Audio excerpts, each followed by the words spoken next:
조선이라는 나라가 낳은 가장 빛나는 지성 중 한 명, 바로 신숙주입니다. 그의 이름 앞에는 늘 두 가지 상반된 수식어가 따라붙곤 하죠. 어떤 이들은 그를 조선 최고의 천재 학자이자 시대를 구한 영웅이라 칭송하는가 하면, 또 다른 이들은 단종을 벌인 변절자라는 비난의 시선을 거두지 않습니다. 과연 그는 무엇을 위해, 그리고 어떤 마음으로 그런 선택의 기로에 섰던 것일까요? 한 인간이 감당해야 했던 거대한 선택의 무게는 어떤 것이었을까요? 저희는 단순한 역사의 기록을 넘어 국가의 운명이 풍전등화 같았던 격동의 시대 속에서 한 인물이 겪었던 깊은 고뇌와 그 결과가 오늘날 우리에게 던지는 질문들을 함께 따라가 보려 합니다. 복잡다단한 현실 속에서 과연 무엇이 진정으로 옳은 길인가에 대한 깊은 통찰을 얻는 귀한 시간이 될 것입니다. 신숙주의 삶을 통해 우리는 단지 과거의 인물을 만나는 것이 아니라 시대를 초월하는 지혜와 인간적인 갈등의 본질을 마주하게 될 것입니다. 그럼 이제 조선의 위대한 천재 신숙주의 이야기 속으로 함께 들어가 볼까요? 그 시작은 평범하지만은 않았습니다. 1417년 신숙주는 명문가에서 태어났지만 어린 시절부터 남다른 학구열과 비범한 재능을 보였습니다. 늦은 밤까지 등잔불 아래에서 책을 파고들었고 그가 읽어나간 서책들은 밤하늘의 별처럼 그의 지적 호기심을 자극했죠. 그 모습은 흡사 지식의 바다를 탐험하는 어린 항해자와 같았다고 합니다. 그의 천재성은 곧 세간에 알려졌고 22살의 젊은 나이에 과거에 급제하며 조선의 엘리트 관료 사회에 첫 발을 내딛습니다. 그리고 그를 기다리고 있던 곳은 바로 조선 최고의 지성들이 모여 국가의 미래를 논하던 학문의 전당, 집현전이었습니다. 세종대왕은 신숙주의 뛰어난 자질을 한눈에 알아보셨고 그에게 깊은 신뢰를 보내며 여러 중요한 국책 사업에 참여시켰습니다. 특히 백성들을 위한 위대한 문자, 훈민정음 창제는 신숙주의 학문적 역량이 빛을 발한 대표적인 대업이었죠. 집현전 학자들은 밤낮 없이 연구하고 토론하며 한글의 원리를 다듬어 나갔습니다. 신숙주는 이 과정에서 핵심적인 역할을 수행하며 세종대왕의 깊은 뜻을 이해하고 실현하는 데 크게 기여했습니다. 그는 단순히 문자를 만드는 것을 넘어 위대한 글자가 백성들의 삶을 어떻게 바꿀지에 대한 비전까지 함께 고민했던 겁니다. 또한 그는 외교 분야에서도 탁월한 능력을 발휘하기 시작했습니다. 명나라 사신으로 여러 차례 파견되어 국제정세에 대한 해박한 지식과 유창한 외국어 실력을 뽐냈습니다. 세종대왕께서는 이러한 신숙주의 능력을 높이 평가하며 그와 함께 조선의 미래를 위한 다양한 정책들을 구상하셨습니다. 지도 위에 펼쳐진 광활한 대륙을 바라보며 두 사람은 조선이 나아가야 할 길에 대해 깊은 대화를 나누었을 겁니다. 이처럼 신숙주는 세종대왕의 총애를 받으며 학자로서 그리고 젊은 관료로서 최고의 이상을 펼쳐나가던 시기를 보냈습니다. 그의 앞에는 탄탄대로가 펼쳐진 듯 보였죠. 하지만 역사는 늘 예측할 수 없는 방향으로 흘러가는 법입니다. 그의 찬란했던 젊은 날 뒤편으로는 조선을 뒤흔들 격변의 그림자가 서서히 드리워지고 있었습니다. 이제 그의 삶은 피할 수 없는 선택의 기로에 서게 될 것입니다. 하지만 역사의 흐름은 한 개인의 이상만으로 움직이지 않는 법이죠. 세종대왕의 총애를 받으며 찬란한 앞날을 꿈꾸던 신숙주에게도 피할 수 없는 격변의 그림자가 드리워지기 시작했습니다. 그가 마주해야 했던 현실은 결코 녹록지 않았으니까요. 조선을 뒤흔들 거대한 폭풍이 서서히 다가오고 있었으니 바로 단종의 즉위와 함께 찾아온 불안정한 정국이었습니다. 어린 나이에 왕위에 오른 단종은 숙부인 수양대군과 김종서, 황보인 등 원로 대신들 사이에서 힘겨운 균형을 잡으려 했었지만 그 힘의 추는 언제라도 기울어질 듯 위태로워 보였습니다. 신숙주는 이러한 혼란스러운 상황을 누구보다 가까이에서 지켜보았을 겁니다. 그는 유약한 어린 왕을 보며 안타까움을 느꼈을 것이고 권력을 탐하는 세력들의 움직임 속에서 국가의 미래를 걱정했을 겁니다. 특히 세종대왕의 굳건한 리더십 아래에서 국가의 기틀을 다지던 경험이 있던 그에게 왕권이 흔들리는 모습은 커다란 불안감으로 다가왔을 겁니다. 백성들의 삶이 안정되지 못하고 국가의 기강이 무너지는 것을 지켜보는 것은 학자로서 그리고 충신으로서 감당하기 힘든 고통이었을 테니까요. 바로 그때 역사의 무대 위로 한 인물이 강렬하게 등장합니다. 바로 훗날 세조가 되는 수양대군이었죠. 수양대군은 왕실의 종친임에도 불구하고 뛰어난 무예와 학식을 겸비했으며 무엇보다 강력한 카리스마와 추진력을 가진 인물이었습니다. 혼란스러운 정국을 바로잡을 수 있는 유일한 대안처럼 비춰지기도 했죠. 신숙주는 수양대군의 비범한 능력을 일찍이 알아보았을 겁니다.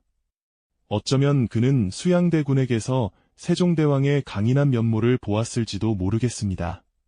하지만 그와 동시에 어린 단종에 대한 충절이라는 무거운 짐 또한 그의 어깨를 짓누르고 있었을 겁니다. 결국 1453년 조선의 역사를 송두리째 뒤흔들 피비린내 나는 사건이 터지고 맙니다. 바로 계유정난이었죠. 수양대군은 김종서와 황보인을 비롯한 반대파 세력을 제거하고 정권을 장악합니다. 이는 단순히 권력 다툼을 넘어 조선의 정치 지형을 완전히 바꿔놓는 거대한 변혁이었습니다.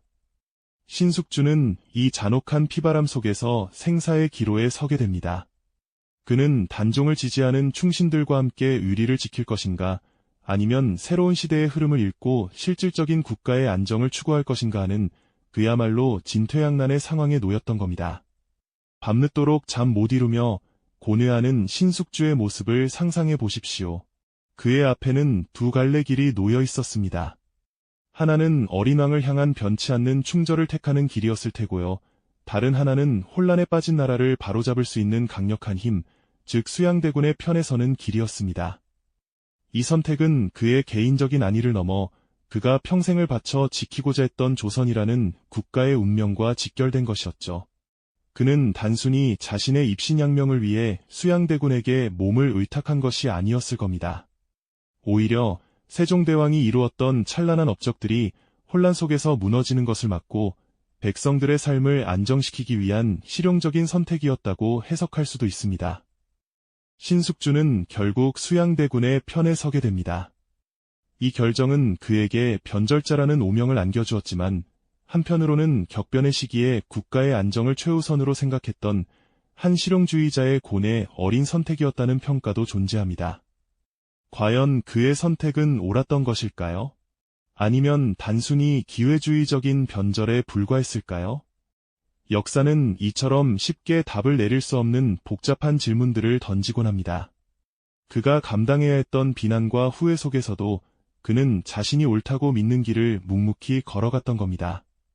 그 선택의 결과가 조선의 미래에 어떤 영향을 미치게 될지, 그리고 그의 삶을 어떻게 바꾸어 놓을지 다음 이야기에서 더 자세히 살펴보겠습니다.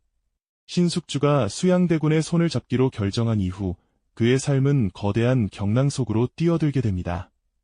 그 선택은 그에게 변절자라는 비난을 안겨주었지만 한편으로는 조선의 미래를 위한 냉철한 실용주의자의 길을 걷게 만들었죠. 과연 그는 어떤 방식으로 그 길을 개척해 나갔을까요? 세조가 왕위에 오르자마자 신숙주는 가장 시급한 과제로 명나라와의 관계를 재정립하는 일에 온 힘을 쏟았습니다. 계유정난으로 정권이 급작스럽게 바뀐 상황이었기에 명나라의 승인을 받는 것은 새로운 왕조의 정통성을 확보하는 데 무엇보다 중요했으니까요. 그는 단순히 사대주의적인 형식에 얽매이지 않고 오직 조선의 국익을 최우선으로 하는 냉철하고 실용적인 외교 전략을 펼쳤습니다. 마치 노련한 협상가처럼 명나라 사신들 앞에서 조선의 입장을 당당하게 대변하고 때로는 강경하게, 때로는 유연하게 대처하며 세조 정권의 정통성을 인정받는 데 결정적인 역할을 수행했죠. 그는 조선이 처한 복잡한 국제적 상황을 정확히 읽어내고 그 안에서 최적의 외교적 성과를 이끌어내는데 탁월한 능력을 발휘했던 겁니다. 명나라뿐만 아니라 일본과의 관계도 신숙주의 중요한 외교 무대였습니다. 그는 일본과의 교린 정책을 통해 평화로운 관계를 유지하고 조선의 안정을 도모하는 데 힘썼습니다. 통신사의 일원으로 일본에 직접 다녀오며 그들의 정치, 경제, 문화에 대한 정보를 상세히 파악했죠. 일본 사신들과 깊이 있는 학문적 대화를 나누며 서로의 지식을 교류했고 이는 단순한 친목을 넘어 조선의 국방과 경제의 귀중한 자산이 되었습니다. 신숙주는 단순히 국경을 넘어선 만남을 주선하는 데 그치지 않고 넓은 시야로 국가의 미래를 설계하는 중요한 외교적 포석을 마련했던 겁니다. 지도를 앞에 두고 밤늦도록 조선의 국경을 살피고 주변국의 동향을 분석하며 국가의 장기적인 번영을 구상하는 그의 모습에서 우리는 실용주의 외교의 달인이라는 면모를 엿볼 수 있습니다. 그의 뛰어난 판단력과 협상 능력은 실로 감탄을 자아내기에 충분했죠. 하지만 그의 눈부신 외교적 성과에도 불구하고 신숙주를 향한 비난의 그림자는 시이 거치지 않았습니다.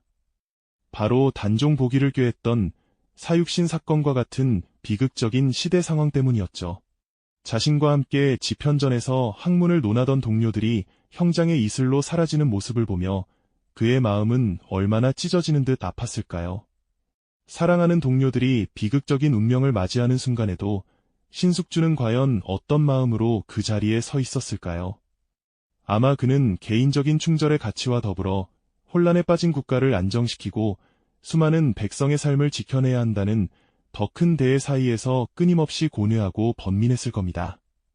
사육신은 죽음으로 어린 단종에 대한 충절을 지켰지만 신숙주는 살아남아 격변하는 조선을 지키는 길을 택했던 것이죠. 이것은 결코 쉬운 선택이 아니었습니다. 변절자라는 오명은 평생 그를 따라다녔고 후대의 많은 이들에게 비판의 대상이 되었습니다. 그러나 그는 자신의 선택이 국가의 혼란을 막고 백성들의 삶을 안정시키는 실용적인 길이라 굳게 믿었을 겁니다. 비록 어둡고 비장한 역사의 한 페이지였지만 신숙주는 그 비극 속에서도 국가의 기틀을 다지고자 묵묵히 자신의 길을 걸어갔습니다. 평화롭게 농사짓는 백성들의 모습과 대비되는 그의 고독하고 묵묵한 선택은 과연 무엇이 진정으로 국가와 백성을 위하는 길이었는가를 우리에게 묻는 듯합니다. 그의 실용주의적 신념은 논란의 여지를 남겼지만 한편으로는 혼란 속에서 조선을 지탱하려 했던 한 인물의 복합적인 면모를 여실히 보여주는 것이 아닐까요? 그의 선택이 옳았는지 그른지는 쉽게 판단할 수 없는 너무나도 복잡하고 깊이 있는 질문을 우리에게 던지고 있습니다. 이전 회차에서 우리는 신숙주가 사랑하는 동료들과 다른 길을 택하며 변절자라는 오명을 짊어져야 했던 그 비극적이고 고독한 선택의 순간들을 함께 돌아보았죠.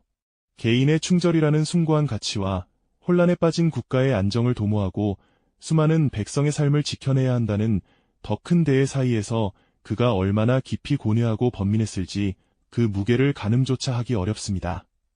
사육신이 죽음으로 어린 단종에 대한 충절을 지켜냈다면 신숙주는 살아남아 격변하는 조선을 지탱하는 길을 선택했던 것이죠. 하지만 이러한 선택은 결코 쉬운 길이 아니었습니다.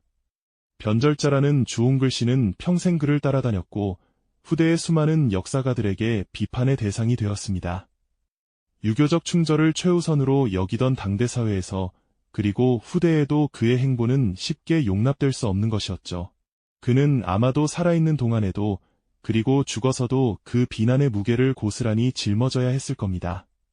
밤잠을 설쳐가며 고뇌했을 그의 모습이 그려지지 않으신가요? 어쩌면 그는 자신의 선택이 국가의 혼란을 막고 백성들의 삶을 안정시키는 가장 실용적인 길이라 굳게 믿었기에 그 모든 비난을 감내할 수 있었던 것이 아닐까요? 그러나 신숙주의 행적을 면밀히 들여다보면 단순히 개인의 영달만을 좇았다고 보기 어려운 국가와 백성을 위한 헌신의 흔적들이 분명히 존재합니다. 그는 세조의 총애를 받으며 권력의 정점에 있었지만 그 권력을 오직 국가의 안정과 발전을 위해 사용하려 노력했습니다. 특히 외교 분야에서는 그의 냉철하고 실용주의적인 면모가 더욱 빛을 발했죠. 마치 위태로운 돛담배가 거친 풍랑 속에서도 침몰하지 않도록 항로를 지켜내는 노련한 선장처럼 말입니다. 세조가 즉위하면서 불안정해진 명나라와의 관계를 재정립하는 일은 당시 조선의 생존에 직결된 너무나도 중대한 문제였습니다.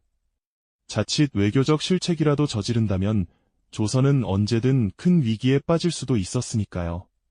이때 신숙주는 명나라와의 관계를 능수능란하게 조율하며 명예 신뢰를 회복하고 조선의 외교적 입지를 굳건히 하는데 결정적인 역할을 합니다. 그의 뛰어난 외교적 수완은 조선이 혼란스러운 국내 정세를 안정시키고 대외적으로도 안정적인 기반을 다지는 데 크게 기여했습니다. 그는 단순히 사신으로 오가는 것을 넘어 명나라의 복잡한 정치 상황과 문화적 배경, 그리고 그들의 속내까지 깊이 이해하고 있었죠.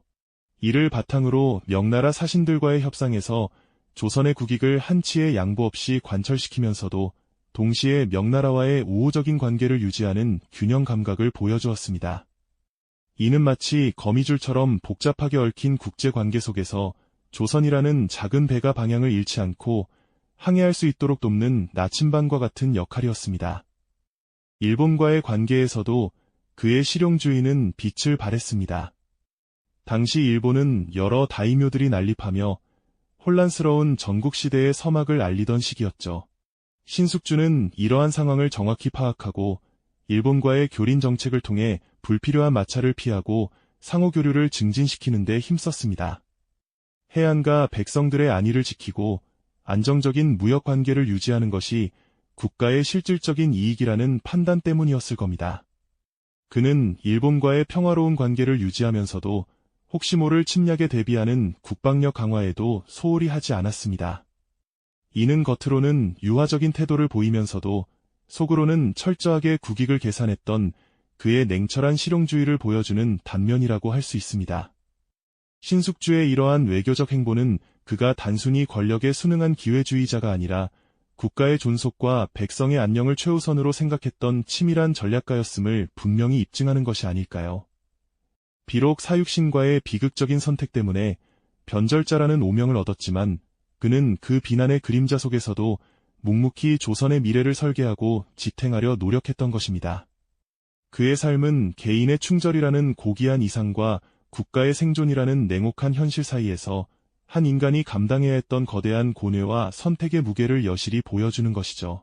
평화롭게 농사짓는 백성들의 모습과 대비되는 그의 고독하고 묵묵한 선택은 과연 무엇이 진정으로 국가와 백성을 위하는 길이었는가를 우리에게 다시금 묻는 듯합니다. 그의 실용주의적 신념은 논란의 여지를 남겼지만 한편으로는 혼란 속에서 조선을 지탱하려 했던 한 인물의 복합적인 면모를 여실히 보여주는 것이 아닐까요?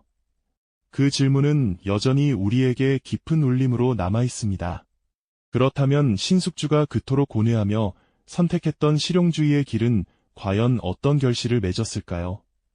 그의 선택은 단지 순간의 안위를 위한 것이 아니라 조선의 미래를 위한 장기적인 설계였음을 시간이 증명해 주었습니다.